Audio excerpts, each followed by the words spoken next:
आजची सभा मोठी आगळीवेगळी आहे. अध्यक्ष महोदय, अशी सुरुवात करायला मला संधी नाही आहे. त्यामुळे खरं तर आजच्या सभेचे तुम्ही सर्वच अध्यक्ष आहात असं मी मानतोय. पण आजच्या या विषयाकरता मी जे इथे तुमच्यासोबत प्रबोधन नव्हे उद्बोधन करायला येण्याचं मान्य केलं, ते संस्थेचे संचालक आणि त्यांचे सहकारी यांच्या विनंतीवरून. त्याबद्दल त्यांचे मी आभार मानणार नाही आहे, कारण माझ्या मनावर कोणताही भार नाही आहे. पण त्यांचं अभिनंदन मला जरूर करायचं आहे. ते अभिनंदन करण्याचं असंच औपचारिक केवळ शाब्दिक प्रयोजन नाही आहे. ते कसं ते मी पुढे सांगेन. पण सर्वात आधी माझ्या परिचयात जी गोष्ट एक सांगण्याचं ते विसरले, तेवढी भरपाई मी करून देतो. कारण मला माहित आहे की माझा परिचय काय मी एवढा विख्यात नाही आहे की त्यामुळे सर्वांना परिचय असेल. त्यामुळे एक भर मी घालून दिलेली समयोचितच आहे. ती भर अशी की मी त्या क्षेत्रामध्ये काम करणार आहे ज्या क्षेत्रात काम करणारे स्वतः शेतकरी सुद्धा ते क्षेत्र सोडून तिथून सुटका करून घेऊ इच्छितात. गळ्यामध्ये पडलेला जो फास आहे असं त्यांना वाटतं, तो पाश ते काढून टाकून बाहेर पडू इच्छितात. अशा एका आगळ्या वेगळ्या क्षेत्रामधला मी माणूस आहे. हे माझ्या परिचयात त्यांनी सांगायचं राहिलं. त्याचाही मी थोडा खुलासा पुढे करीन. पण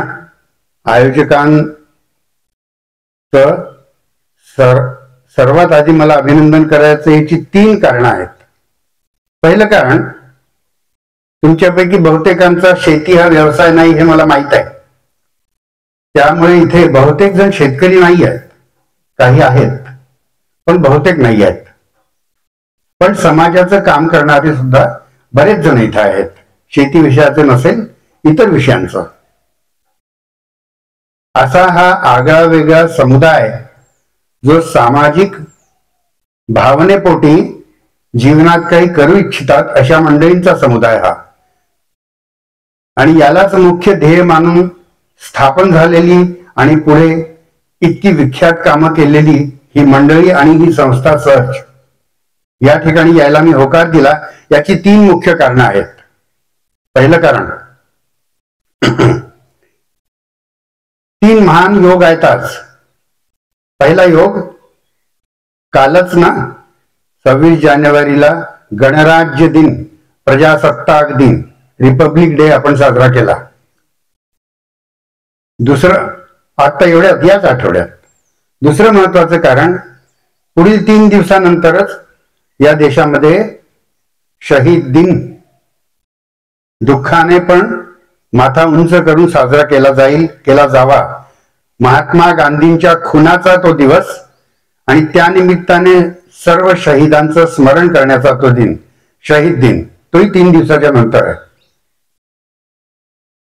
आणि तिसरं अगदी वेगळं विवक्षित विशिष्ट कारण, आज ठाकूरदास बंग यांचा स्मृती दिन. हे 3 योग जे आलेले आहेत एका आठवड्यात, हा केवळ योगायोग नाही आहे. मला वाटतं हा फार मोठा सुयोग आहे. आपण सर्वांनी काही बाबतीत या सुयोगाच्या दिनी काही गोष्टींचा विचार आणि जमेल तेवढी कृती करण्याची गरज आहे. ती माझ्या बोलण्यात तुमच्याशी मी संवाद करणार आहे. पहिला हा जो गणराज्य दिनाचा सुयोग आहे, काल जो झाला, या आठवड्यातल्या 3 सुयोगांपैकी एक. गण म्हणजे काय? गण म्हणजे लोक. प्रजासत्ताक म्हणजे राजाची प्रजा नव्हे, देशाची प्रजा जी सार्वभौम आहे ती प्रजा. त्या गणांचा हा देश, त्याचा गणराज्य दिन, स्थापना दिन. स्वातंत्र्य मिळालं पण त्यामुळे ते गणराज्य होईल याची काही शाश्वती नाही. ते राजाचं राज्य असू शकलं असतं, स्वतंत्र राजाचं, पण ते गणराज्य बनलं. त्या गणांचा हा दिन, लोकांचा हा दिन. या देशामध्ये लोकांचा मुख्य व्यवसाय, मुख्य धंदा, त्यांच्या उदरनिर्वाहाचं मुख्य साधन आणि त्यांचे जीवन मरणाचा मुख्य प्रश्न कोणता आहे हा विचार करण्याचा प्रश्न. दुसरी गोष्ट, इथे याला जोडून गांधीजींचा शहीद दिनानिमित्त जो मुद्दा आहे की या देशामध्ये स्वराज्य येऊन दिल्ली मुंबईला थांबलं, कदाचित फार तर गडचिरोली शहरामध्ये जिल्हा परिषदच्या निमित्ताने येऊन थांबलं, पण ते गणराज्य आणि ते स्वराज्य, ते स्वातंत्र्य गावोगावी प्रत्येक घरामध्ये, घरातल्या प्रत्येक स्त्री पुरुष बालकांपर्यंत, वृद्धांपर्यंत, अपंगांपर्यंत, सर्वांपर्यंत स्वराज्य स्वातंत्र्य त्यांना बळकट करून कसं पोहोचेल, दुसऱ्याच्या भेकेवर नव्हे, कृतज्ञतेने केवळ नव्हे, त्यांच्या बळकटीकरणाने कसं पोहोचेल ते आठवण करण्याचा शहीद दिनानिमित्त हा महत्वाचा एक मुद्दा.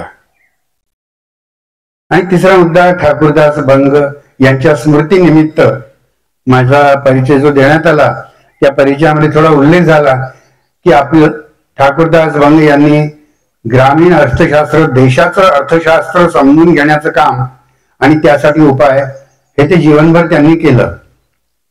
तुमच्या ऐकण्यामध्ये माझे बंधू अभय यांच्या तोंडून शक्य आहे की ही कहाणी आलेली असेल, पण पुनरुक्ती झाली तरी ती पुन्हा एकदा उजळणी करून घेऊ.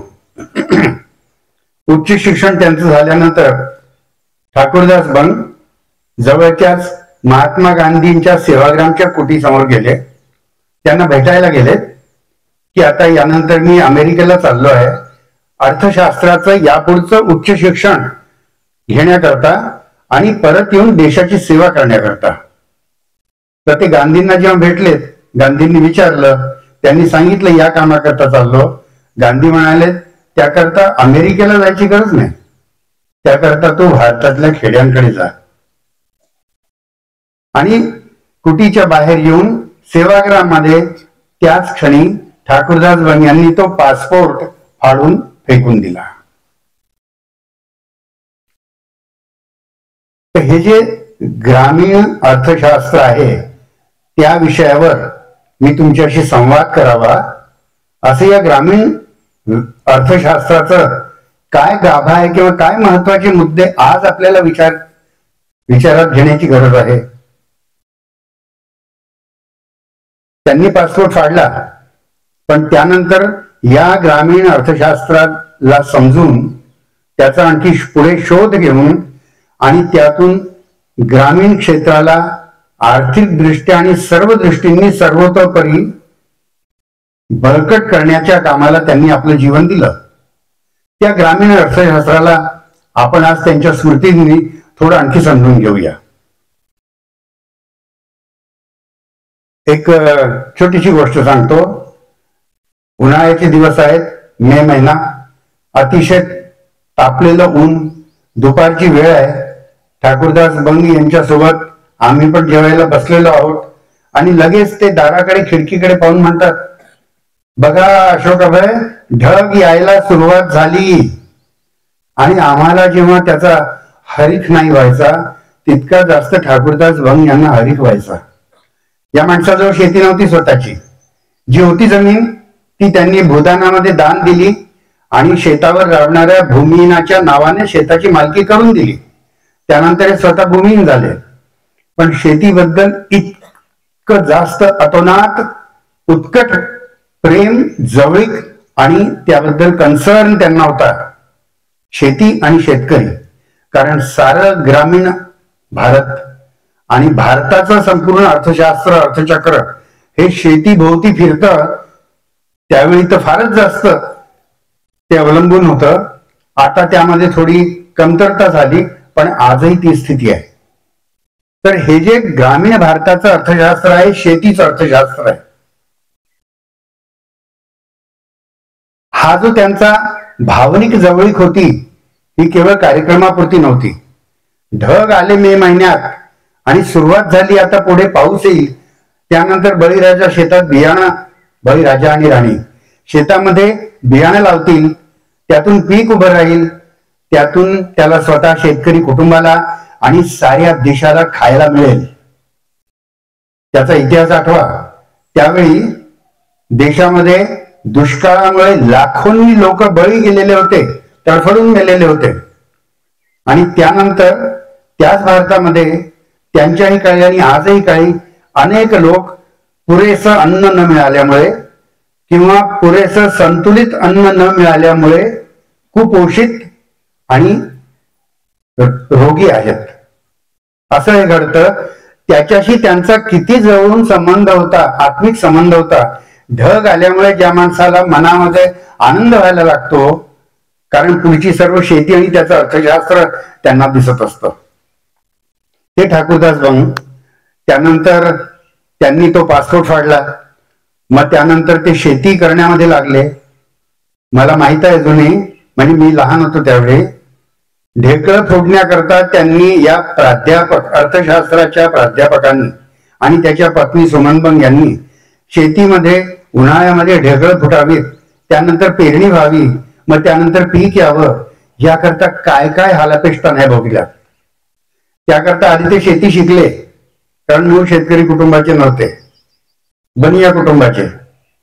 वडील कुटुंब अतिशय दरिद्री, अतिशय अल्पशिक्षित अशा कुटुंबामधून येऊन त्यानंतर नागपूर युनिव्हर्सिटीमध्ये त्यावेळेचा रेकॉर्ड ब्रेक करणारे आणि 5 सुवर्ण पदकं मिळवणारे ठाकूरदास बंग आणि या सुमन बंग ते कसे जवळ आले ती वेगळी कथा आहे. त्यांचं लग्न कसं जुळलं आणि मग त्यांनी कसं म्हटलं ठाकूरदास बंग यांच्या प्रश्नाला की मी जर या चळवळीमध्ये मेलो, मुलगी पाहायला आले आणि गोष्ट करतायत मी मेलो तर, असं हे अचाट व्यक्तिमत्व होतं. तर त्या मुलीने, त्या बाईने, सुमन बंग मुलगीच होती त्यावेळी, तिने काय उत्तर दिलं, तुम्ही मेलेत या चळवळीमध्ये तर तुमचंच काम, हेच काम मी पुढे नेईन, हे उत्तर देणारी ती मुलगी. त्यांचं लग्न झालं आणि या दोघांनी नंतर या पासपोर्ट फाडलेल्या ठाकूरदास बंग यांच्याशी मिळून यांनी शेतीमधले प्रयोग सुरू केलेत. शेतकऱ्याला बळकटी कशी मिळेल, केवळ समृद्धी नव्हे, दुसऱ्याच्या खैरातीवर अवलंबून राहावं लागेल असं नव्हे, बाजाराच्या पाशामधून सुद्धा किती सुटका होऊ शकेल असं बळकटीचं जीवन कसं मिळेल याचे प्रयोग केलेत. त्याचा मी एवढ्या वयाचा होतो तेव्हापासून, अभय एवढ्या वयाचा होता तेव्हापासून आम्ही साक्षीदार आहोत. आणि सकाळी नाश्त्याला संध्याकाळची, रात्रीच्या जेवणाची कोरडी भाकरी, तिचा तुकडा आणि मिळालं कधी तर तेल आणि मीठ, हे सकाळी नाश्त्यामध्ये आम्ही खाऊन आमचं बालपण गेलेलं आहे. कारण शेतकऱ्याला स्वावलंबी बनवता येईल अशी बळकटी देण्याची शेतीचे प्रयोग त्यांनी त्यावेळी ते करत होते. असं हे शेतीचं त्यांचं असलेलं नातं आजच्या स्मृतिदिनी त्याचं अर्थशास्त्र, ते अर्थचक्र थोडं उलगडून आपण बघण्याची गरज आहे. थोडं 1-2 मिनिटं आणखी सांगून देतो. त्यानंतर त्यांनी काय केलं, मग शेती केली. शेती करता करता देशात एक चळवळ अशी निघाली विनोबांच्या नेतृत्वाखाली, गांधींच्या नंतर, की जमिनीमध्ये उत्पादन वाढेल तर आपण करू, पण आधी या देशातले 1/4 शेतीवर राबणारे शेतमजूर हे भूमिहीन आहेत. त्यांचं सर्व जीवन शेतावर राबतात, पण त्यांना जमीन त्यांच्या मालकीची नाही. तर भूदानाची जी चळवळ निघाली, प्रेमाने आणि दानभावनेने भूमिहीनांना जमीन द्यायची, आपल्या जमिनीमधून काही वाटा द्यायचा, या चळवळीमध्ये ते लागले आणि त्यांना त्यावेळी शेती सोडणं भाग पडलं. त्या चळवळीत ते लागले. त्यानंतर इथे जो शिलालेख लिहिलेला आहे त्यांच्या जीवनातल्या महत्वपूर्ण टप्प्यांचा, त्यामध्ये तुम्ही बघितलं पुढे की त्यांनी स्वतः आणि त्यांच्या पत्नीने दोघांनी मिळून आपल्या सहकार्यांसह ग्रामीण क्षेत्राच्या एकूणच बळकटी करण्याकरता आपलं जीवन सर्वस्वी लावलं. केवळ विचारात नव्हे, काम करून ते केलं. आणि त्यानंतर एका अत्यंत आदिवासी भागामध्ये, नंदुरबार जिल्ह्यामध्ये, जिथे मला असं आठवतं की कदाचित 50 किलोमीटर पायी नुसते डोंगर तुडवत जावं लागत असे सातपुड्याचे, त्या धडगाव त्या गावाचं नाव, तिथे ते राहिलेत. आणि त्यांच्या लक्षात आलं की या ठिकाणी तर कुटुंब आणि मुलं शिकू शकणार नाहीत, त्यांची हेळसांड होईल, त्यांच्याकडे लक्ष देता येणार नाही, कामाची हेळसांड होईल. घर सोडून तिथे ते राहिले आणि कुटुंब एकीकडे वर्ध्याला एका खेड्याच्या जवळ आणि ते तिकडे, अशी अनेक कामं त्यांनी केलीत. कशासाठी? पुन्हा ग्रामीण क्षेत्राचा बळकटीकरण व्हायला पाहिजे. पण त्यानंतर आणखी अशी अनेक कामं त्यांनी केलीत. सर्व यादी मी सांगणार नाही, पण एवढंच सांगायचं आहे की या आठवड्यामध्ये असे हे त्रिविध दुवे हा सुसंयोग त्रिविध बाबतीत अतिशय महत्वाचा आहे. त्यामुळे मी त्यांचा फक्त बायोलॉजिकल सन नाही आहे, म्हणजे मी त्यांचा मुलगा हा जैविक योगायोगामुळे झालेला असला तरी पण मी त्यांच्या सोबत या सर्व कामामध्ये, विचारांमध्ये साक्षीदार आणि जेवढी प्रेरणा मिळाली तेवढी प्रेरणा घेतलेला, असा आपल्या पायावर चालणारा, आपल्या डोक्याने विचार करणारा, असं पालकांनी मला संपूर्ण वातावरण आणि स्वातंत्र्य दिलेला मी व्यक्ती आहे. असं हे जे सर्व जीवन झालं माझं, मी जे त्यांचंही बघितलं, यामध्ये मला असं वाटतं की आपण सर्व शेती करत नसलो तरी आपल्याला जाण आहे, व्हायला हवी की दरवेळी आपण जेव्हा ताटावर बसतो आणि प्रत्येक घास आपल्या तोंडात जातो त्यावेळी तो कोण्या शेतकऱ्याकडूनच आलेला आहे. शेतकरी बाई, शेतकरी माणूस, कदाचित त्याची म्हातारी काम करणारी सुद्धा, आणि कदाचित त्याची शाळेत न जाणारी किंवा जाऊ शकलेली मुलगी ती सुद्धा शेतात आणि शेताच्या भोवती राबते.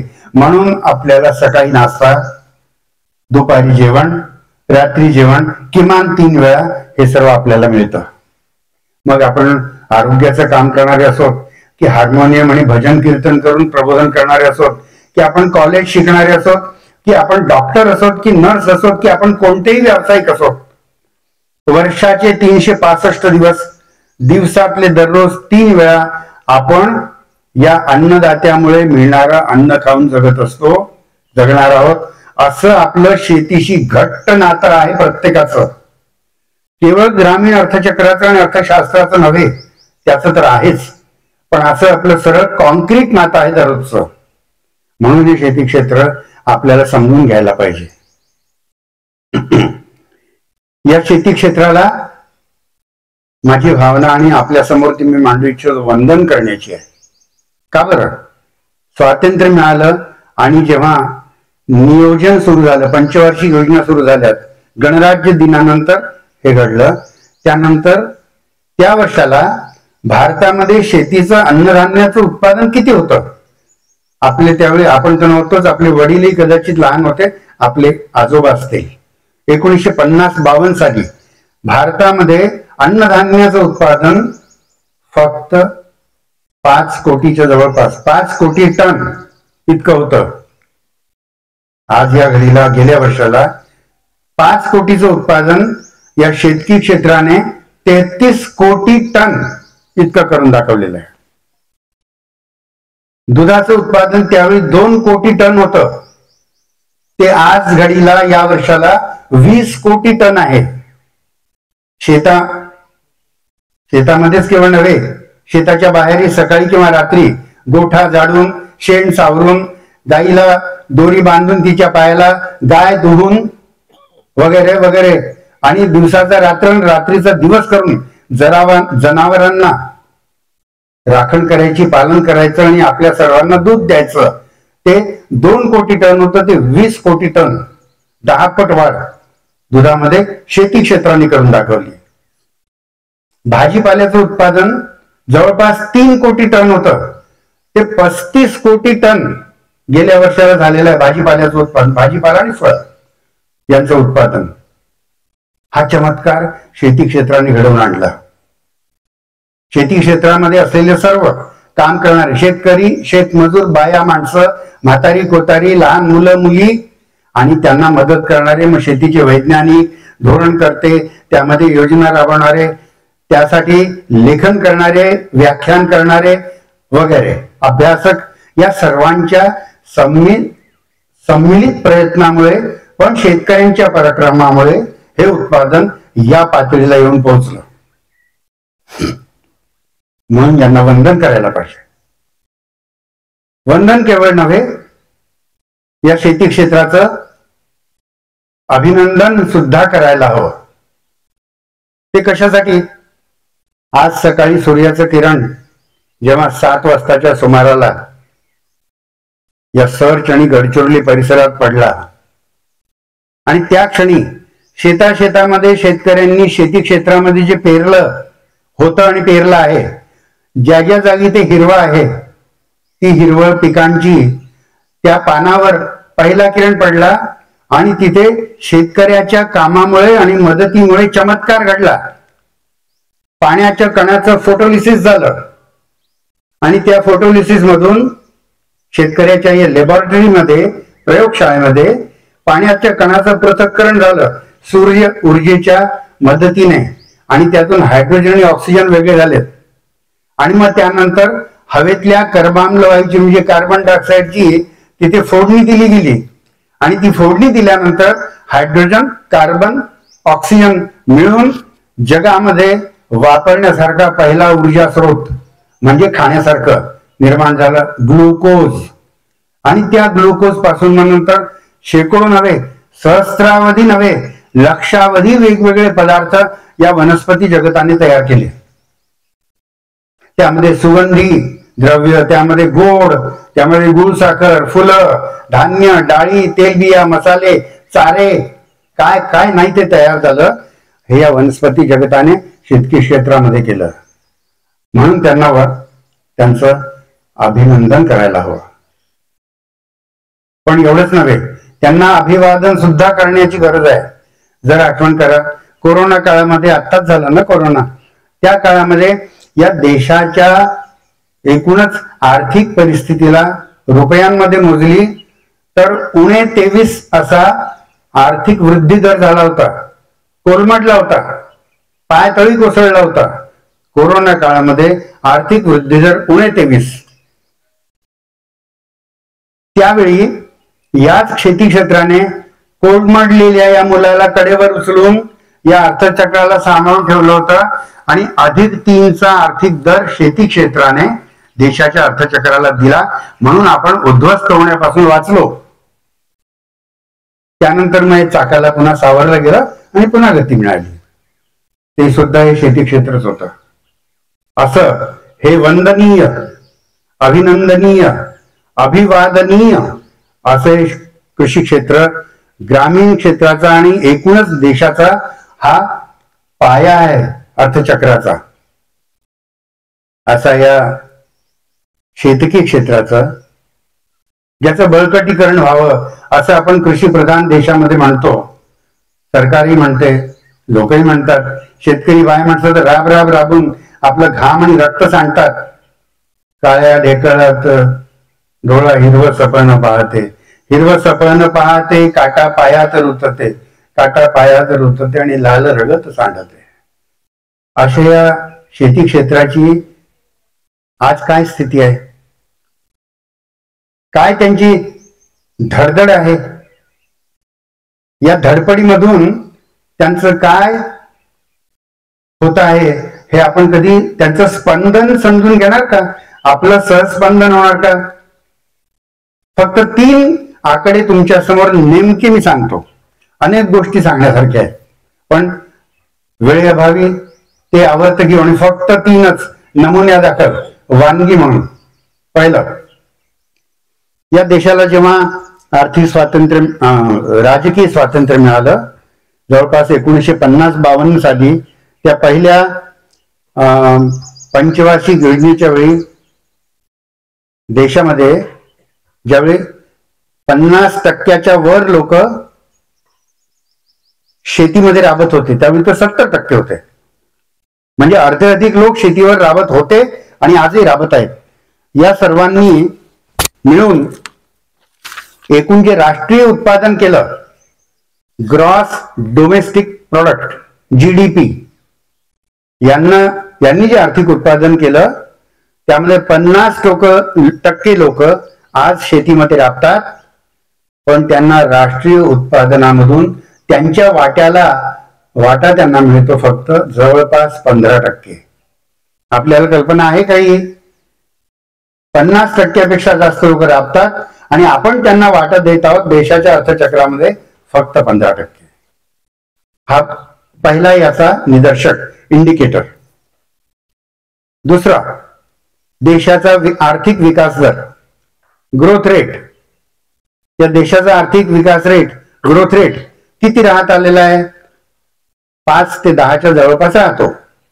फार चांगला असला तर कधी कधी 10च्या वर गेलेला आहे, पण सामान्यपणे 5 ते 10. आता काहीतरी तो 6च्या जवळपास आहे. आर्थिक विकास दर गेल्या वर्षापेक्षा या वर्षाला आर्थिक बाबतीत जर मोजलं, पैशामध्ये मोजलं, तर किती वाढ झाली. हा जो आर्थिक विकास दर आहे देशाचा 5 ते 10% मध्ये असतो, जवळपास सर्वांना मिळणारा हिस्सा, वाढीचा हिस्सा. पण शेतकऱ्याच्या वाट्याला, शेतीच्या वाट्याला 1, 2, 3 क्वचित कधी 4% असा आलेला आहे. म्हणजे तुम्ही बघा, देशाचा विकास दराच्या चौथा हिस्सा फक्त विकास दर आपण शेतीला देत आहोत. हा दुसरा निदर्शक जीडीपी, सॉरी, ग्रोथ रेटचा. आणि तिसरा, नियोजनामध्ये तरतूद आपण किती करत आहोत या देशामध्ये. आपण निवडून दिलेलं सरकार, ज्याला कोणी तुम्ही मत दिलं त्या प्रतिनिधींनी आणि त्यांच्या सरकारने, ते कोणत्याही पार्टीचं असो, आताच्याही पार्टीचं धरून, या लोकांनी जे सरकार बनवलं त्या सरकारांनी नियोजनामध्ये सुरुवातीपासून देशाच्या बजेटामध्ये किती तरतूद केली शेती क्षेत्रासाठी. अर्धेपेक्षा अधिक लोक शेती क्षेत्रात लाभतात आणि त्या नियोजनामध्ये त्यांना तरतूद देश स्वतंत्र झाला तेव्हा 15% होती बजेटमध्ये. तिथूनच अन्याय आहे बरं का. 50%पेक्षा अधिक टक्के लोक शेती क्षेत्रात राहणार, नियोजनामध्ये त्या शेती क्षेत्रासाठी तरतूद 15%. आणि आज घडीला आजच्या सरकारने ते कुठे रसातळाला पोहोचवलेलं आहे, पायदळी तुडवलेला आहे. आता साधारणपणे 2 ते 3% एवढी तरतूद आहे शेती क्षेत्रासाठी. म्हणजे 100 रुपये जर बजेटमध्ये खर्च होतील तर त्यामधले फक्त 2 ते 3% एवढी भीक शेती क्षेत्राला मिळणार आहे. मग ती पीएम सन्मान निधीच्या नावाने असेल, आणखी विम्याच्या नावाने असेल, खताची सबसिडी असेल, आणखी काही काही वेगवेगळे कार्यक्रम असतील. पण त्या सर्वांमध्ये सर्वात मोठे आहे लोकांचे पगार. कसे पगार? तुम्ही आता एवढ्यात बातमी वाचली का? दिल्लीची निवडणूक आता जवळ आलेली आहे, त्यावेळी सरकारने जाहीर केलं 8वं पे कमिशन आता स्थापन केलं जात आहे. एखाद वर्षात त्याचे निकाल येतील. वर्ष 24ला 7व्या पे कमिशननी देशामधल्या सर्व सरकारी कर्मचाऱ्यांना, निवृत्त आणि काम करणाऱ्यांना, 1 कोटी लोकांना, यांना 7% एकूण पगारवाढ दिली. जानेवारीमध्ये दिली 4% की काहीतरी, आणि आता या हिवाळ्याच्या सुरुवातीला दिलेली आहे एकूण मिळून 7%. शेतकऱ्याच्या शेतमालाची भाववाढ जी केली असं सरकारने जाहीर केलेल्या आकड्यांमध्ये प्रत्यक्षात मिळते की नाही हा पुन्हा पुढचा भाग आहे. ते मृगजळच आहे. ती जी हमीभाव जाहीर केली ती हमीभाव किती आहे? 1 ते 5.6% जवळपास. तेही फक्त 7 पिकांना. म्हणजे पगारवाढ होणार, नियमित पगारवाढ होणार 7%, शिवाय बढती आहे, शिवाय बोनस आहेत, शिवाय अनेक फायदे आहेत. काय काय नाही आहेत, टोपल्यावर आहेत ते. पण शेतकऱ्याला भाव जाहीर करताना त्याचे भाव वाढून गेले 1 ते 6% आत, तेही फक्त 7 पिकांचे. असं हे शेती क्षेत्र जे वंदनीय आहे, जे अभिनंदनीय आहे, जे अभिवादनीय आहे, त्याची धडधड जर तुम्ही जवळून आपण सहस्पंदन करून बघितली तर ती ही अशी प्रचंड अनावस्थेची आहे, दुरावस्थेची आहे. असं का होतं? देशामध्ये तर सेन्सेक्स वर चाललेला आहे, आता खालीवर होतो पण एकूण तर वर चाललेला आहे. शेअर बाजार वर चाललेले आहेत. संपत्ती ज्यांची अमुक एवढी होती त्याच्या 10 पट वाढली, 100 पट वाढली. त्यांचे असेट्स म्हणजे त्यांच्या गुंतवणुकी इतक्या पटीने वाढल्या, व्याज इतके टक्के मिळत आहे त्यांना. असं सर्व देश अगदी घोडदौड करत आहे आर्थिक प्रगतीमध्ये. आणि शेतकऱ्याची शेती जर बघितली तर ही अधोगती आहे. आता तुमच्या समोर मी सांगितली ती. त्यामुळे हे दशा आणि दिशा जी आहे ना, तो ही दशा नाही, ही आहे अवदशा, ही आहे दुर्दशा. पाहायची नाही असं ठरवलं आणि हिरवे कर्टन जर लावायचे असतील तर फार छान आहे सांगायला, पण खरी दशा ही आहे. आणि त्यामुळे या शेती क्षेत्राची अशी अवदशा का होते? हे असं जे इंडिकेटर्स, हे 3 तुमच्या समोर वानगी दाखल मी सांगितले, हे असं होण्याची हिंमत या देशामध्ये का होऊ शकते? शेती क्षेत्र, शेतकी प्रधान देश म्हणून मानवला जाणारा, जात आलेला हा देश अशा तऱ्हेने का वागतो? शेती क्षेत्राची सावत्रपणे का वागतो? आपण सर्व, आपलं सरकार असं का वागताय? याचं सर्वात एक प्रमुख कारण कोणतं आहे ते मी सांगतो. त्याचं कारण आहे, शेतीमध्ये श्रम करून जे उत्पादन केलं जातं त्या उत्पादनाचं जे मूल्य आपण आखतो, हिंदीमध्ये म्हणतात ना, उसकी जो किंमत आखी जाती है, त्याची जी किंमत आपण ठरवतो, म्हणजे आपलं सरकार ठरवतं, आपला बाजार ठरवतं, अशी सर्व धोरणं आखली जातात. ती धोरणं कशी आहेत? ती धोरणं अशी आहेत की जो हमी भाव, हमी म्हटलं त्याला हा शब्द चूक आहे मुळात, ते खरं आहे MSP, मिनिमम सपोर्ट प्राइस, हा हमी भाव नाही आहे. आणि जाहीर करून, आकड्यामध्ये जाहीर करून काय होतं? लागतं काय त्याला जाहीर करायला? पण तो खरा मिळतो का शेतकऱ्यांना? त्याच्या सर्व पिकांना मिळतो का? त्याच्या आणि तिच्या सर्व पिकांना मिळतो का तो हमी भाव? तो किमान आहे, त्याच्या खाली जायला नको, त्याच्या वर मिळायला हवा. तो किमान समर्थन मूल्य हे सुद्धा मिळतं का? कसं जाहीर होतं हे? ही लूट कशी घडते याचं फार रंजक आणि अतिशय बोचरं हे समजून घ्यायला पाहिजे. शेतीमालाचे भाव ठरवण्यासाठी शेती खर्च पहिले काढला जातो, त्यासाठी कमिशन आहे देशात, agriculture price and cost commission. या कमिशनद्वारे जे भाव ठरवले जातात, राज्यांकडून शिफारशी जातात, त्यावर आधारित भाव ठरवले जातात. ते भाव कसे ठरतायत? शेतीचा सर्व खर्च धरायचाच नाही, म्हणायचं आम्ही शेतीचा खर्च धरलेला आहे, पण सर्व खर्चाचे भाव धरायचे नाही. शेजारच्या शेतकऱ्यांनी धान पिकवला, भात पिकवला, त्या सर्वाचे खर्च धरलं असं सांगायचं, पण त्याचे खर्च धरायचे नाही, जाणून बुजून, समजून उमजून नाही म्हणायचे, धरायचे. कोणते भाव? याची मोठी लांब कथा आहे, पण थोडक्यात सांगतो. सुरुवातीला फक्त कोणते खर्च धरले जायचे? जे शेतकऱ्यांनी नगदी खिशातून नोटा काढून केले तेच खर्च, तेवढे खर्च धरायचे. त्याला म्हणतात ऍब्सोल्यूट कॉस्ट, A2. ते फक्त धरायचे, त्याशिवाय बाकीचे खर्च नाही. पैशामध्ये जो खर्च केला तो खर्च. पण अरे बाबा, शेती कधी केली असेल तर समजेल तुला, फक्त शेतकऱ्याला मजुरी बाहेर द्यावी लागत नाही. स्वतः शेतकरी मालकीन, त्याची आई म्हातारी, तिची मुलगी, मुलगा, अशा अनेक जण शेतीत राहतात. घरचे लोक, त्यांची मजुरी धरायची नाही. त्यांनी फुकटात वीट बेगारासारखं राबायचं. त्यांची मजुरी धरायची नाही, म्हणून कुटुंबाचे श्रम धरायचे नाहीत. कुटुंबाच्या गोठ्यामधून जे शेणखत आलं त्याचा खर्च धरायचा नाही. त्यासाठी जे शेतकरी राबले ते खर्च धरायचे नाही. घरचं बियाणं असलं तर त्याची खर्च धरायचे नाही. अशा तऱ्हेने हे मधले जे दुसऱ्या प्रकारचे खर्च आहेत हे खर्च धरायचे नाहीत. आत्ता कुठे गेल्या काही वर्षांमध्ये खर्च धरायला लागले. त्याला म्हणतात FL खर्च, फॅमिली लेबर एटसेट्रा.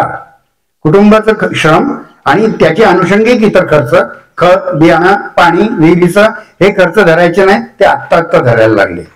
म्हणून A2 म्हणजे ऍब्सोल्यूट खर्च, नगदी खर्च. FL म्हणजे फॅमिली लेबर एटसेट्रा, म्हणजे फॅमिली मधून आलेलं निविष्ठा, इनपुट खर्च, ते आत्ता कुठे धरायला लागले. इतके 70 वर्ष लूट केली, त्यानंतर आत्ता कुठे धरायला भाग पाडला तेव्हा बाहेर धरायला लागले. पण तरी अजून दुसरे खर्च आहेत. इतर सर्व धंद्यामध्ये धरले जातात. इतर धंद्यामध्ये लावलेल्या भांडवलाचं व्याज धरलं जातं.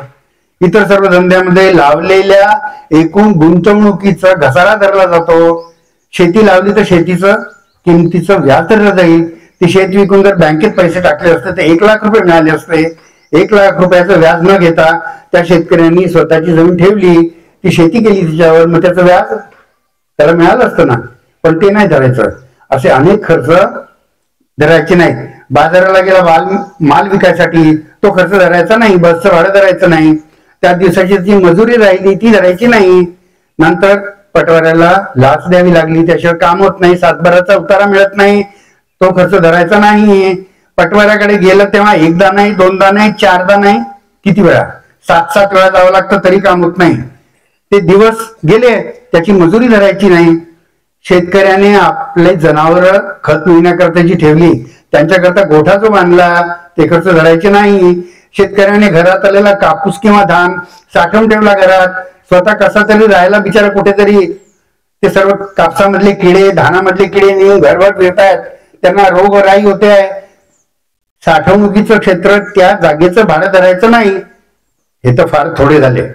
असे 10 प्रकारचे खर्च आहेत. हे सर्व खर्च धरायचे नाही. याची यादी खूप मोठी आहे. हे सर्व खर्च धरू म्हटलं आणि त्याचा सर्व खर्च काढला, त्याला म्हणतात C2 कॉम्प्रिहेन्सिव्ह खर्च. त्यामध्ये नगदी खर्च, कुटुंबाने केलेले गुंतवणूक आणि इतर ही अप्रत्यक्ष दिसणारे खर्च, हे सर्व खर्च जर धरले तर ह्याची जी काही खर्चाचा आकडा येईल त्याला म्हणतात कॉम्प्रिहेन्सिव्ह कॉस्ट. ही C2 खर्च अजूनही सरकार धरत नाही. आणि हे जर धरलं तर किती येते मी सांगण्यापेक्षा कृषी विद्यापीठांनी दिलेले आकडे, त्यानंतर Tata Institute of Social Science TISS या संस्थेने दिलेले आकडे, त्यानंतर सरकारच्या अनेक समित्यांनी दिलेले आकडे, अनेक सामाजिक संस्थांनी दिलेले आकडे, सर्वात शेवटचे आणि सर्वात ताण म्हणजे स्वामीनाथन कमिशनने दिलेले आकडे.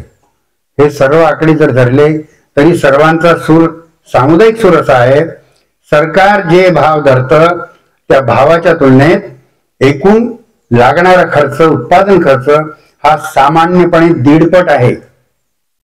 म्हणजे जर 4,000 रुपये क्विंटल जर सोयाबीन धरलं असेल किंवा धान धरलं असेल तर खरा उत्पादन खर्च त्याचा 6,000 आहे. आणि म्हणणं असं आहे की हे तर झाले खर्च, त्या शेतकऱ्याला काही शिल्लकही राहायला हवी ना, तर ती 50% व्हावी, हे स्वामीनाथन कमिशनने म्हटलं. म्हणून C2 cost plus 50% of the cost एवढा भाव त्याला मिळाला पाहिजे, तर तो किमान त्यामध्ये जगू शकेल शेतकरी, तो आणि ती. तर हे किती येतं?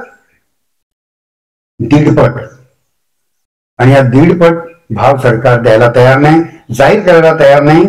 जो भाव जाहीर करतो तो भाव मिळत नाही आणि एकूण त्याही पेक्षा खाली पडलेला भाव मिळतो सामान्यपणे, असं होतं. म्हणून शेतकरी, शेती क्षेत्र उद्ध्वस्त झालेलं आहे. आणखी कोणत्या कारणामुळे नाही, व्यसनामुळे नाही. व्यसनामुळे इतर नुकसान होतं, काही पैसे जातात, ते बंद व्हायला पाहिजे. पण शेतकरी जो दुर्दशेला आहे, शेतकरी क्षेत्र दारू पितो, तंबाखू खातो म्हणून नाही आहे. ते तर सर्वच पितात, बँकेचे लोक पितात, शेतकरी पितो, पटवारी पितो, सर्व पितात. मग ते सारे दुर्दशेला आहेत का? तर तो शेतकरी, शेती क्षेत्र आणि ती दुर्दशेला आहे कारण त्यांना त्यांच्या उत्पादनाचा भाव मिळत नाही, मिळू दिला जात नाही, जाहीर केला जात नाही. आणि दुसरं, जाहीर केलेला भाव सुद्धा आयात निर्यातीच्या धोरणांमुळे त्याहीपेक्षा भाव खाली पडतात. आता काय होत आहे, शेतकऱ्याची तुरी बाजारात येणार, मागे तांदूळ बाजारात, धान बाजारात आला. जेव्हा शेतकऱ्याचा माल बाजारात येतो त्याच्या जवळपास मुख्यतः शेतीमालाची आयात होते. बंदरावर जहाज थांबून आहेत, तुरीची आयात, तुरीमध्ये बाजारामध्ये आता ओसंडून वाहणार आहे तुरी. जेव्हा शेतकऱ्याच्या तुरी निघतील त्यावेळी तुरीचा भाव आणखी खाली जाईल. हे आयात निर्यात धोरण. आणि जेव्हा शेतकरी म्हणतो की आता आंतरराष्ट्रीय बाजारामध्ये भाव चांगला आहे, मला तुरीची निर्यात करू द्या, 4 पैसे मला कमावू द्या, कारखानदारांना तर उत्तेजन देता निर्यात करायला, शेतकऱ्याला उत्तेजन नाही देत, किंवा त्याची मानगुटी धरता. कांदा निर्यात करायचा नाही, तुरी निर्यात करायची नाही, आणखी काही निर्यात करायचं नाही, भाव मिळायचा नाही. म्हणजे स्वतःही भाव मिळू द्यायचा नाही आणि शेतकऱ्याला भाव मिळू द्यायचा नाही. अशा तऱ्हेने आयात निर्यात धोरण करून शेतकऱ्याचे भाव नेहमी खाली पाडण्याचा प्रयत्न. क्वचित कधी वर गेले तर लगेच ताबडतोब हस्तक्षेप करून, आयात करून किंवा बंधनं घालून शेतकऱ्याच्या शेतमालाचे भाव पाडले जायचे. म्हणून शेती क्षेत्र उद्ध्वस्त होत आहे. हे प्रमुख कारण. व्यसनाधीनतेमुळे नाही, अज्ञानामुळे नाही, आळशी म्हणून नाही, लग्नात खर्च करतो शेतकरी म्हणून नव्हे, लग्नात कोण खर्च करत नाही, त्यांनी करू नाही वाटलं तर, पण त्यामुळे तो गरीब नाही आहे. मुळात त्याच्याकडे त्याच्या उत्पादनाचं उत्पन्न येत नाही. उत्पादन करतो 33 कोटी टन, पण त्याला त्याचं उत्पन्न मिळत नाही, म्हणजे कमाई मिळत नाही. म्हणून शेती क्षेत्र त्रस्त, ग्रस्त आणि उद्ध्वस्त झालेलं आहे. आणि म्हणून सर्वजण शेती क्षेत्र सोडू इच्छितात. या कृषीप्रधान देशाची अशी स्थिती आहे की या देशाचं जे मुख्य आर्थिक साधन आहे ते कृषी क्षेत्र सर्वजण सोडून जाऊ इच्छितात. या दुर्दशेपायी ही कारणं आहेत. आणि ही गावाची जी शेतकऱ्याची जी लूट होते आहे ही अगदी सुन्न करणारी आहे. दीडपट भाव मिळत नाहीत म्हणजे काय खास होतो, नसेल मिळत. आम्हाला एखाद्या वेळी कधी कधी पगार नाही मिळत पूर्ण, कुठे काही कटौती होते वगैरे वगैरे. तसं नाही आहे. दीडपट भाव मिळत नाही उत्पादन खर्चावर म्हणजे काय, याचा अर्थ असा, एका एकराला जर समजा 5 क्विंटल धान किंवा सोयाबीन किंवा तुरी किंवा कापूस पिकत असेल तर त्याचा भाव क्विंटलला 2000 रुपये शेतकरी उलट देशाला देतोय स्वस्तात माल देऊन. क्विंटलला म्हणजे 100 किलोला 2000 रुपये. 5 क्विंटल जर एकरी उत्पादन झालं, किमान सरसकट एवढं उत्पादन होऊ शकतं. जर 5 क्विंटल उत्पन्न केलं तर 10,000 रुपये. म्हणजे शेतकी क्षेत्र दर एकराला 10,000 रुपये हे देशाला फुकटचे घाऊ घालत आहे, पदरचे देऊन. म्हणजे किती झाले, 5 एकर जर शेती असेल तर 50,000 रुपये दर वर्षाला प्रत्येक कुटुंब सरासरी हे नुकसान सहन करून स्वतःच अंग मास ओरबाडून देऊन देशाला पोचत आहे. आणि एका कुटुंबाचे वर्षाला 50,000 रुपये. कल्पना करून बघा, तर एका गावाचे किती झाले. 1000 जर एकर शेती असेल, अंदाजे असते सरासरी 1000 एकर असते. 1000 शेती असेल तर एका गावचे 5 कोटी रुपये, 1 कोटी रुपये. एका गावचे 1 कोटी रुपये दर वर्षाला नुसते शेतमालाच्या या धोरणामुळे लुटून दिले जात आहे. 50 कोटी तर जे कोट्यावधी रुपये लुटले जात आहे. याचा हिशोब केला कधी कोणी, मांडला सरकारने कधी दिला? असं 75 वर्षे लूट केलेली आहे. म्हणून शेती क्षेत्र उद्ध्वस्त आहे, हे त्याचं मुख्य कारण आहे. आणि म्हणून काय होतं की देश तर आर्थिक प्रगतीची एक शिखर गाठत चाललेला आहे असं नेहमी बोललं जातं. तर एका शेतकऱ्याकडे एक म्हैस होती, तर म्हशीला फक्त हिरवाच चारा खायला आवडे, दुसरं चारा ती काही खात नसे. आता हिरवा चारा वर्षभर कुठून आणणार? त्यामुळे मग हिवाळा झाला, उन्हाळा झाला की कोरडं टाकायला लागायचं.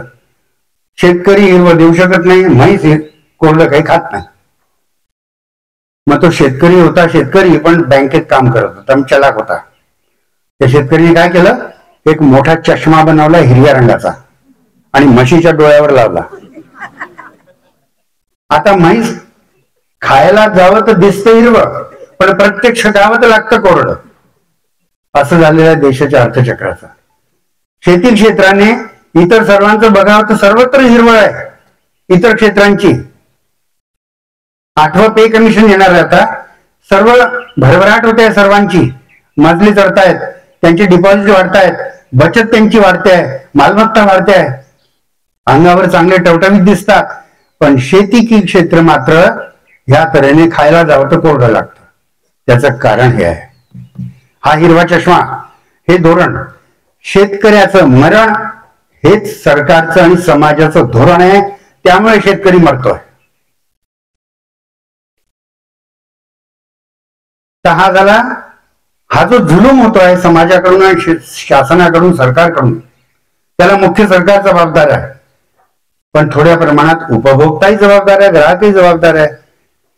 बाजारात गेला की 1 रुपयासाठी 5 रुपयासाठी घासाघीस करतो प्रत्येक जण. आपण बहुतेक जण करतात. दुकानात नाही करत घासाघीस, रेल्वे तिकीट घेताना नाही घासाघीस करत, पटवाऱ्याला 100 रुपयाची नोट देताना, 500 रुपयाची नोट देताना घासाघीस करता येत नाही, काम करून घ्यायचं असतं. पण शेतमाल जो निघाला असे भाजीपाला घेताना, धान्य विकत घेताना, हे सर्व करताना आपण घासाघीस करून उपभोक्ता ग्राहक म्हणून सुद्धा त्यामध्ये सामील आहोत. शेतमाल स्वस्तात स्वस्त मिळावा, पडेल किमतीला मिळावा अशी आपली अपेक्षा असते. आणि त्यामुळे शेती क्षेत्र पायदळी तोडवलं जात आहे. आणि मग सरकार काय करतं? भाव तर द्यायचा नाही, मिळू द्यायचा नाही. बाजार काय करतं? व्यापारी काय करतात? भाव मिळू द्यायचा नाही, पण मग खैरात करायची. मग कधी सन्मान निधी, कधी आणखी काय लाडकी बहीण, कधी काय विमा, पीएम विमा, आणि तुम्हाला आणखी अनेक गोष्टी माहित असतील. ही यादी नाही, जवळपास 30 योजना आहे शेतकऱ्यांच्या नावाने. त्या अर्ध्या योजनांमध्ये पीएमचं नाव आहे. PM PM PM PM PM. आणि त्या योजनांच्या द्वारे आधीची सरकार आणि आताची सरकार मोकाटपणे शेतकऱ्यांना काय देतात? भिकेचे तुकडे फेकतात. त्यांचे 50,000 रुपये लुटून न्यायचे दर वर्षाला आणि त्यांना 2-5 हजार रुपयाची भीक द्यायची. ते असं झालं की हातामध्ये भिकेचा वाडगा घेऊन आपल्याच मारेकऱ्यांच्या दारासमोर खाली मान घालून तिष्ठत राहायचं. असं या शेती क्षेत्राची स्थिती आपल्या समाजाने, सरकारने करून ठेवलेली आहे. असं हे जे ग्रस्त त्रस्त उद्ध्वस्त शेती क्षेत्र आहे, याला जर बळकट करायचं असेल, उभारी द्यायची असेल, तर काय करायला पाहिजे? काय करण्यासारखं आहे? काय उपाययोजना करण्यासारखी आहे? कशी सोडवणूक होऊ शकेल? याचाही थोडा विचार तपशिलात करण्यापेक्षा थोड्या त्याच्या दशा तर अशी आहे, अवदशा, दुर्दशा आहे. ती दिशा काय असावी याचा थोडा विचार करू आपण. सर्वात पहिलं, शेतकऱ्याच्या उत्पादनाला रास्त भाव मिळू शकेल हे बघितलं पाहिजे. कसं मिळेल? कोण देईल?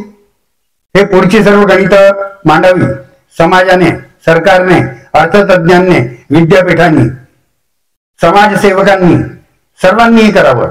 पण शेतकऱ्याला त्याच्या उत्पादन खर्चाप्रमाणे रास्त भाव मिळाला पाहिजे. आणि रास्त म्हणजे C2 म्हणजे कॉम्प्रिहेन्सिव्ह कॉस्ट प्लस 50% जगण्याकरता एवढं त्याच्या उत्पादनाला भाव मिळाला पाहिजे. उत्पादन वाढलं पाहिजे, पण उत्पन्नही वाढलं पाहिजे, योग्य भाव मिळाला पाहिजे. अशी धोरणं बनायला हवी. ही धोरणं बाजारात आणि सरकार आयात निर्यातीमध्ये पालन पाळेल असं सरकारवर दबाव प्रभाव पाहिजे. तो शेतकऱ्यांच्या चळवळीमधून आणि खरं तर ग्राहकांच्या चळवळीमधून यायला पाहिजे. कारण असं बघा, या ग्राहकालाच 365 दिवस ताटामध्ये सर्व खायचं आहे. आणि हे जर विषारी असलं, हे जर सरकं कुसकं असलं, यामध्ये जर पोषण कमी असलं, असं जर सर्व असेल तर सर्व ग्राहकांचं फार नुकसान होईल. आपलं जे डॉक्टरी बिल आहे ते सरकारने जरी सबसिडी दिली किंवा नाही दिली, सर्चने सबसिडी दिली किंवा नाही दिली, तर ते बिल वर वर वर एवढं जात जाईल की विषारी अन्न खाऊन खाऊन आपल्या समाजाच्या शरीराचे अतिशय दुर्दशा होऊन जाईल. त्यामुळे ग्राहकांचं, उपभोक्त्यांचं सुद्धा हित यामध्ये आहे की शेतमालाला योग्य भाव मिळेल असं धोरण देशामध्ये चालायला हवं. आणि मी उपभोक्त्यांचा विशेष उल्लेख केला, कारण ज्याला जोडा घालायचा आहे त्याला तो चावतो, त्याला कळतं जोडा कसा चावतो ते. त्यामुळे उपभोक्त्यांना आणि ग्राहकांना माहीत हवं, जाण हवी की त्यांना जे खावं लागत आहे ते कुठून येतं, ते कसं जास्तीत जास्त चांगलं येईल आणि तसा ते शेती क्षेत्र टिकून राहील असं बळकट असलं पाहिजे. म्हणजे असं की फॅमिली डॉक्टर ठरवता ना आपण, तुम्ही सर्व शेती न करणारे फॅमिली डॉक्टर ठरवतात, तसं फॅमिली फार्मर ठरवता का? ठरवायला पाहिजे ना. कुठून येतं तुमच्या खाण्याचं सर्व, असा फॅमिली फार्मर सुद्धा ठरावा. इतके सुजाण आपले ग्राहक बनायला पाहिजेत. तर हे झालं फार महत्वाचं काम, नंबर 1चं काम. पण त्याच्या जोडीला ही कामं शेताच्या बांधाच्या बाहेर व्हायची आहेत. पण शेताच्या बांधाच्या आतमध्ये सुद्धा काही कामं शेतकऱ्यांनी करायची आहेत ते करतील, जर तशी त्यांना उत्तेजक प्रोत्साहन देणारी धोरणं असली तर, आणि शेतकरी तसे सुजाण असले तर, तसे ग्राहक सुजाण आणि शेतकऱ्यावर शेती करण्यावर प्रभाव टाकू शकणारे असले तर, काय बांधाच्या आतमध्ये काय करावं लागेल? बांधाच्या आतमध्ये जास्त जास्त आरोग्यदायी उत्पादन मिळेल अशी शेती करायला हवी. शेती अशी करायला हवी की शेती करणाऱ्याच्या कुटुंबामध्ये पुरेसं चांगलं, पुरेसं आणि ब्रॉड फूड बास्केट असेल, चौरस आहार असेल, असं त्यांच्या घरात खाद्यान्न त्यांना वर्षभर मिळू शकावं आणि ते ग्राहकाला देऊ शकावे. विषमुक्त, ताजं अशा तऱ्हेचं खाद्यान्न त्यांनी देऊ शकावं असं ग्राहकांनी, उत्पादकांनी बघावं. त्याकरता पुरेसे योग्य भाव द्यावेत. आपल्या मनात असू द्यावे असं बाजारातून धान्य घेताना, भाजीपाला, फळं घेताना थोडं शेतकऱ्याला कसा याचा वाटा जास्त जाऊ शकेल. व्यापाऱ्याला तर काही जावा, शेतकऱ्याला कसा जास्त जाईल. म्हणून मी म्हटलं फॅमिली डॉक्टर सारखा फॅमिली फार्मर असं सर्व करता येईल का? हे ग्राहकाच्या, उपभोक्त्याच्या, आपल्या सर्वांच्या अतिशय हिताचं आहे. हे व्हावं, असा माल शेतकऱ्यांनी पैदा करावा हे आपण पाहावं, याची आपल्याला जाण असावी. याकरता आपण मतदाता म्हणून सरकारवर दबाव टाकावा. सरकारने अशी धोरणं बनवावी असा मतदात्यांनी दबाव आणावा. शेतकऱ्यांनी आणि मतदातांनी सर्वांनी मिळून असं सरकार निवडून द्यावं की ते दिल्लीच्या बाहेर 700च्या वर शेतकरी शहीद झालेत इथपर्यंत शेतकऱ्यांचा आवाज ऐकायचा नाही, दुर्लक्ष करायचं, अशा तऱ्हेचं सरकार नको. संवेदनशील सरकार हवं. असं आपण अशा सरकारला मत द्यावं. आपण असं नियोजन सरकारच्या द्वारे आणि बाजाराच्या द्वारे व्हावं असं बघावं की ज्यामध्ये 3 लाख नव्हे, 4 लाख नव्हे, आकडा खरोखर जो रिपोर्ट झालेला नाही तो आहे 7 लाख शेतकऱ्यांनी आत्महत्या केल्या. आणि जगामध्ये तर अनेक देश आहेत 7 लाख एवढी लोकसंख्या असलेले. आपल्या देशामध्ये 7 लाख शेतकरी आत्महत्या करतात गेल्या 25 वर्षांमध्ये, आणि तरी देशामध्ये आणीबाणी लागत नाही. 700 शेतकरी सैनिक जेव्हा ते उत्तरेमध्ये सीमेवर मेले होते तर त्यावेळी सारा देशाचं हृदय उचंबळून आलं होतं. इथे 7 लाख शेतकऱ्यांनी आत्महत्या केली. देश तसाच चालू आहे, राजकारण तसंच चालू आहे. मत दिले जाते तशाच राज्यकर्त्यांना, राज्यकर्ते तसेच वागत आहेत. अगदी उपवास करून करून मरणाच्या टोकाला जेव्हा आले, आज मरतील कदाचित अशी स्थिती आली, त्या दिवशी मग काही प्रतिनिधींना पाठवून त्यांच्याशी बोलणं सुरू केलं. शेतकरी प्रतिनिधींशी 11 महिने, आता या वर्षाला नव्याने शेतकऱ्यांचा सत्याग्रह चालू होता दिल्लीच्या बॉर्डरवर बाहेर. तिकडे कुत्रं मेलं किंवा मांजर मेली तर इथून तार जाते, शोक संदेश जातो परदेशामध्ये या सरकारचा. आणि इथे एवढे शेकडोनी लाखोनी शेतकरी मरतायत तर काय आमच्या म्हणण्यामुळे मेले का? आम्ही यांना सांगितलं होतं का सत्याग्रह करायला? आम्ही यांना म्हटलं होतं का की इथे धरणं द्या? ते मेले आपल्या गतीने मेलेत. असं सरकार नको. आणि ज्यावेळी शेतकऱ्याला आणि उपभोक्त्याला आपलं मत, कधी कधी विरोधी मत नोंदवायचं असेल, कधी आंदोलन करायचं असेल, चळवळ करायची असेल, तर हे करण्याचं राजकीय स्वातंत्र्य, नागरिक स्वातंत्र्य ज्या देशामध्ये अबाधित राहू शकेल असं सरकार, असे राज्यकर्ते निवडून द्यावेत, असे पक्ष निवडून द्यावेत जे शेतकऱ्यांचं म्हणणं ऐकू शकतील, तशी धोरणं बनवतील. असे संवेदनशील सरकार असावीत. ती कोणत्या पक्षाची हा प्रश्न गौण आहे. आजपर्यंत त्याच्या सर्व पक्षांनी शेतकरी विरोधी धोरणं कमी जास्त प्रमाणात चालवली.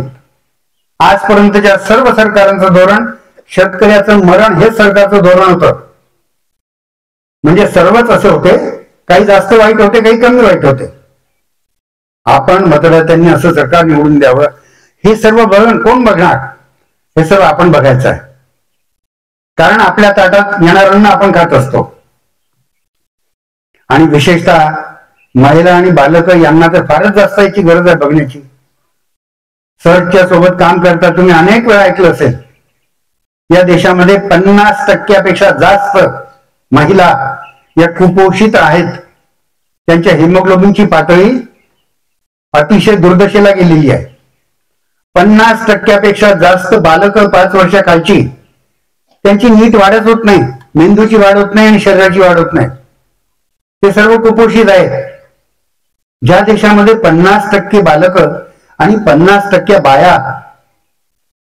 ह्या कुपोषित असतील, त्या देशामध्ये सर्वात पहिला महत्वाचा मुद्दा कोणता असायला पाहिजे? शेती आणि आरोग्य. आरोग्य शेतीवर अवलंबून आहे, शेतीमुळे आरोग्य प्रभावित होतं, म्हणून हे सोबत चालले पाहिजे. असं आपल्याला काम करायला पाहिजे. आता आम्ही काही वर्षांपूर्वी आता नुकतंच हरियाणामध्ये एका संमेलनाला गेलो होतो शेतकऱ्यांच्या. त्या संमेलनामध्ये हरियाणाचे आणि पंजाबचे त्यावेळेचे मुख्यमंत्री, कृषी मंत्री, एकाच्या द्वारे उद्घाटन, एकाच्या द्वारे प्रमुख उद्बोधन असं भाषण चालू होतं. शेकडो हजारो शेतकरी जमले होते देशभरचे. मी पण होतो, आमचे शेतकरी पण गेले होते. ते उद्घाटन भाषणामध्ये ते प्रमुख म्हणजे एक तर मुख्यमंत्री किंवा शेती मंत्री ते म्हणाले, तुम्हाला माहित आहे का, या भारतामध्ये हरित क्रांती घडवून धान्याचं कोठार, गव्हाचं कोठार आणि तांदळाचं कोठार आमच्या प्रांतांमध्ये पिकवलं जातं. गहू आणि तांदूळ हरियाणा आणि पंजाबमध्ये, हे सर्व तुम्हाला माहित आहे. आपला गहू आणि तांदूळ बऱ्याच वेळा हरियाणा आणि पंजाब मधलाच असतो. पण ऐकून घ्या, आम्ही स्वतः आणि या राज्यामध्ये आमच्यामधले बहुतेक सुजाण लोक हरियाणा आणि पंजाबचा गहू आणि तांदूळ खात नाहीत. कारण त्यांना माहित आहे इतकं विष शेतीमध्ये आम्हाला टाकावं लागतं, कसं बस जगावं आणि उत्पादन मिळावं म्हणून. कारण भावच असे कमी मिळतात, इतकं आम्ही विष टाकतो. त्यामुळे आम्हाला माहित आहे की हे अतिशय विषारी आहे. मग आम्ही काय करतो, आम्ही मध्य प्रदेश मधल्या किंवा महाराष्ट्र मधल्या दूरवरच्या आदिवासी भागांमधलं किंवा अर्धविकसित भागांमधले गहू आणि तांदूळ विकत बोलावून तिथले गहू आणि तांदूळ खातो. आमच्या हरियाणा पंजाब मधले खात नाही आम्ही. हे त्या हजारोंच्या शेतकरी संमेलनामध्ये मुख्यमंत्री की अन्न देशात त्या प्रांताचे कृषी मंत्री बोलत आहेत जाहीरपणे. ते जाहीर बोलले, माझ्या कानाने मी ऐकलं, माझ्या डोळ्यांनी पाहिलं, इतकंच नव्हे वर्तमानपत्रांमध्ये आलं. अरे उपभोक्ता बाबा, उपभोक्ता राजा कधी सावध होणार रे? ताटामध्ये काय येत आहे, काय पितो, काय खातो, कुठलं दूध येत आहे, त्या गाईला काय खाऊ घातलं होतं, काय इंजेक्शन दिली होती. कारण शेतकऱ्याला भाव मिळत नाही. शेतकऱ्यांनी जर चांगल्या पद्धतीने शेती आणि गाय पाळू म्हटलं तर त्याला स्वतः मरावं लागेल किंवा स्वतः शेती आणि गाय मरू द्यावी लागेल. होऊच शकत नाही, जगू शकत नाही. तर हे कोण पाहणार? हे आपण सर्व तुम्ही आम्ही पाहिलं पाहिजे. या देशाला आता वरून ऊन पडत आहे म्हणून आपण तंबू लावला. या देशामध्ये दररोज दर चौरस फुटाला, चौरस फूट म्हणजे एवढा, एक हातापेक्षाही कमी, दर चौरस फुटाला दररोज 1200 किलो कॅलरी इतकी सौर ऊर्जा मिळत असते. प्रत्येक चौरस फुटाला वर्षातले बहुतेक दिवस तिथं पीक असो की नसो एवढी सौर ऊर्जा मिळते. या सौर ऊर्जेतून अमाप समृद्धी निर्माण होऊ शकते. याचा फक्त 1% वनस्पती वापरतात आणि सौर पॅनल वगैरेचा इतका ढोल बजावला जातो. ते 1% किंवा 2% वापरतात.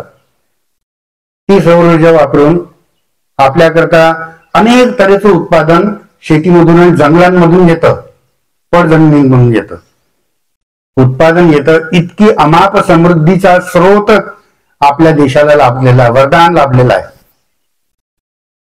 पण हे इतकं वरदान लाभून दिव्यत्वाचं काम करणारं हे शेती क्षेत्र, फोटोलिसिस करून आपल्याला तऱ्हेतऱ्हेचे पदार्थ देणारे शेती क्षेत्र, हे अगदी रडकुंडी चालवलं आहे, मेटाकुटी चाललेलं आहे, घायकुटीला आलेला इतकंच नव्हे, मरणासन्न झालेला आहे. 7 लाख शेतकऱ्यांनी आत्महत्या केल्या. त्यापेक्षा अनेक जास्त कोट्यावधी शेतकरी जगायचे, मरायचे वाद राहिलेत म्हणून जगत आहेत. अशा तऱ्हेची बळकटीची शेती शेतकऱ्यांनी करणं बांधाच्या आत शक्य आहे का? तर मी सांगू इच्छित होतो की या तऱ्हेची शेती करण्याकरता जी पोषक बनेल, जी बहुविध असेल या तऱ्हेची शेतीचं काम माझा परिचय देताना सांगितलं गेलं चेतना विकास.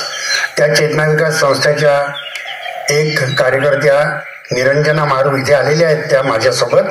त्यांच्या नेतृत्वामध्ये गेली 15-20 वर्ष चेतना विकासच्या शेतांवर आणि शेकडो शेतकऱ्यांच्या शेतांवर, त्यामध्ये अनेक महिला आहेत, महिला शेतकरी आहेत, मालक आहेत, त्या सर्वांच्या शेतावर हे घडत आलेलं आहे. ते कसं काय तर एक तर शेती ही संपूर्ण विषमुक्त करायची आणि अशी शेती शक्य आहे इतकंच नव्हे ती समृद्धपणे समोर जाते.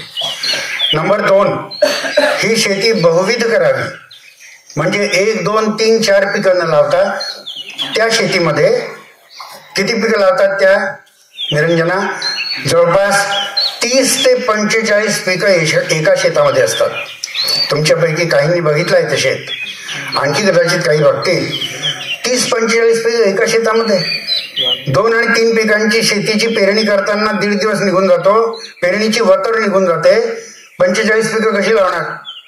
1.5 दिवसाचंच होतं. त्याचं शास्त्र, त्याची कला, त्याचं गणित शेतकऱ्यांना सर्वांना करण्यासारखं आहे. त्याचं प्रात्यक्षिक आणि त्याचे प्रयोग ही 40-45 पिकं लावायची. त्याच्यातून आपल्या घरची सर्व प्रकारची आर्थिक तरतूद नव्हे, केवळ पैशांची नव्हे, संपूर्ण खाद्य तरतूद आणि स्वावलंबन शेतकऱ्याचं व्हावं. 1 हेक्टर केलं, 2.5 एकर केलं तर 80% होईल, 3.5 एकर केलं तर 100% होऊ शकेल. असं स्वावलंबी शेतकरी स्वतः होऊ शकेल. त्यामुळे बाजारावर अवलंबून राहणार नाही आणि भावावर केवळ अवलंबून राहणार नाही. आणि हा जो पीक समुदाय शेतामध्ये उभा राहतो, हा एका वाक्यात वर्णन करायचं अतिशय थोडक्यात, परस्पर पोषक मित्र पिकांचा सहचारी समुदाय, कन्सोर्शियम ऑफ कंपॅनियन क्रॉप्स. या तऱ्हेची शेती 15 वर्षापासून होते आहे. बाहेरच्या निविष्ठा कमीत कमी किंवा अजिबात न आणून असं बळकट शेतकरी कुटुंब, त्याचे बळकट गाय बैल आणि बळकट जमीन असं तयार करणारी शेती होते.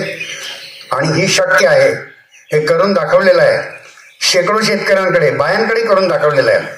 मी हा उल्लेख जर केला नसता तर आजचं पुष्प अर्धवट राहिलं असतं. ज्यांना अशी इच्छा असेल समजून घ्यायचं, करायचं, ते तर याच्यापासून फायदा घेऊ शकतात. पण तुम्ही सर्व जे प्रत्यक्ष जरी करणार नाही त्या सर्वांनी ध्यानी घ्यावं, जाण ठेवावी की हे करणं शक्य आहे. बांधाच्या आत आपण असं करूया आणि की बांधाच्या बाहेर हा लढा करू. अशा तऱ्हेने आपली 2 रथांवर चालणारी ही आघाडी आपण समृद्ध करायची आहे. आपल्याला समजून घेतलं पाहिजे, त्याची जाण आपल्याला हवी, त्याला दाम आपल्याला द्यायला पाहिजे, त्याला सन्मान द्यायला पाहिजे. जाण, दाम आणि सन्मान हे जर आपण दिलं तर, आणि ते द्यावं लागेल, अशी दिशा आपल्याला घ्यावी लागेल. आपल्या देशाला, आपल्या सर्व सुजाण नागरिकांना ही दिशा घ्यावी लागेल. ते शेतकरी केवळ स्वतःहून हे काम करतील असं त्यांच्यावर ढकलून ओझं टाकायचं बरोबर नाही. दररोज ताटामध्ये जेवण करणाऱ्या प्रत्येकाचं हे कर्तव्य आहे. ही जाण, हे दाम आणि हा सन्मान शेतकऱ्याला, तिन्ही गोष्टी वेगळ्या आहेत हा, लक्ष द्या. या तिन्ही मिळाल्या पाहिजेत तर या देशाचं अर्थचक्र, या देशाचं अर्थशास्त्र हे जरा रुळावर लागेल. आणि हे या गणराज्य दिनी जर आपण जाणून घेतलं तर सार्थक होईल. या शहीद दिनाचं खरं स्मरण केलं प्रामाणिकपणे, असं घडेल आपण जर याप्रमाणे विचार करू शकलो. आणि ठाकूरदास बंग यांच्या स्मृतीला आपण खरोखर जर आळवलं, असं घडेल जर आपण या दिशेने कृती केली तर अशी जाण, असा विचार आणि अशी कृती आपल्या सर्वांच्या हातून घडण्यामध्ये फुल ना फुलाची पाकळी प्रत्येकाची लागली पाहिजे, असं आव्हान करून माझे 2 शब्द मी सांगतो.